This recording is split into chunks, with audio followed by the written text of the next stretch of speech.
Very shallow depth of field. And hydroids hanging underneath the ledge.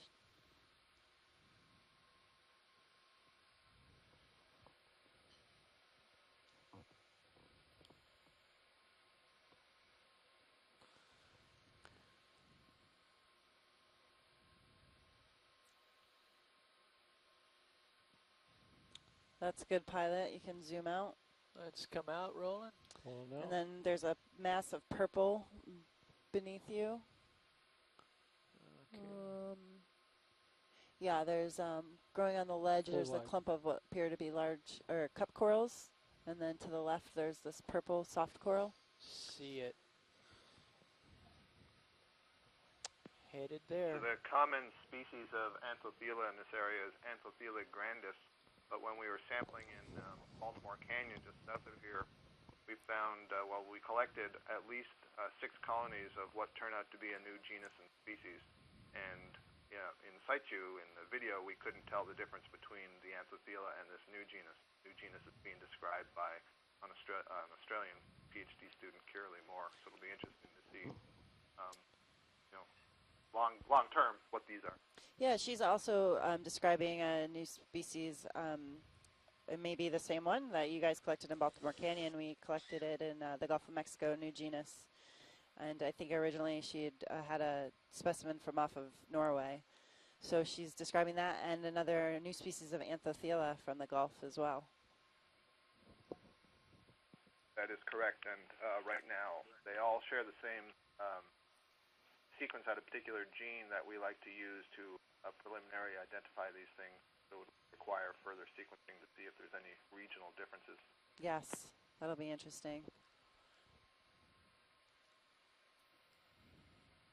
Are there any known associates with this coral? Any known what, Tim? Associates? Associates, invertebrates. I haven't seen any, no. Tim, I don't know if I've seen many associates on the Anthophila. Yeah, I'm just saying you collect some, so I was just wondering. Yeah, we've collected a lot, and as I say, they grow right with the paragorgia. Is it the octopus in the serious view? So, pilot, if you panned up. Yeah, I know where we want to go. I'm having a hard time getting there. Okay, got it. Brian, are you listening? Attention. Bing.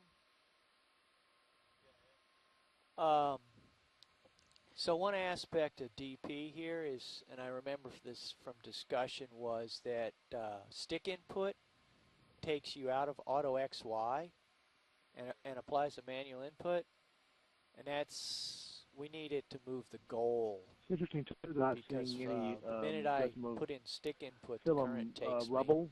You know, sometimes you'll see patches. So we gotta change its behavior. Very little of now it's really doesn't fill them. I don't know. Oh, I lost. Yeah, Tim. I lost one thing we'd have altitude. to really figure that out is we have to go down to the base of the cliff and see what's down there. But we saw in Baltimore and Norfolk, we saw the Desmo. So I see what you're saying. In reasonable clumps on the order of this size and larger, and much better. Okay, sampled at the bottom and didn't find any. Although it was a cursory sampling, we didn't find any at the bottom of the cliff or the wall that they were hanging on. So that was a little bit surprising. And I'm also not seeing very many dead ones hanging onto the wall still, which you can sometimes see.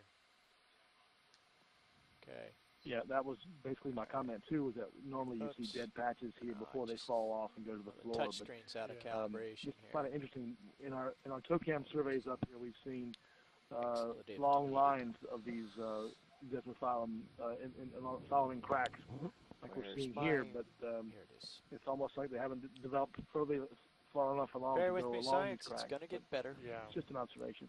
Yeah. Earl, you want to grab that octopus on the serious view? Sure.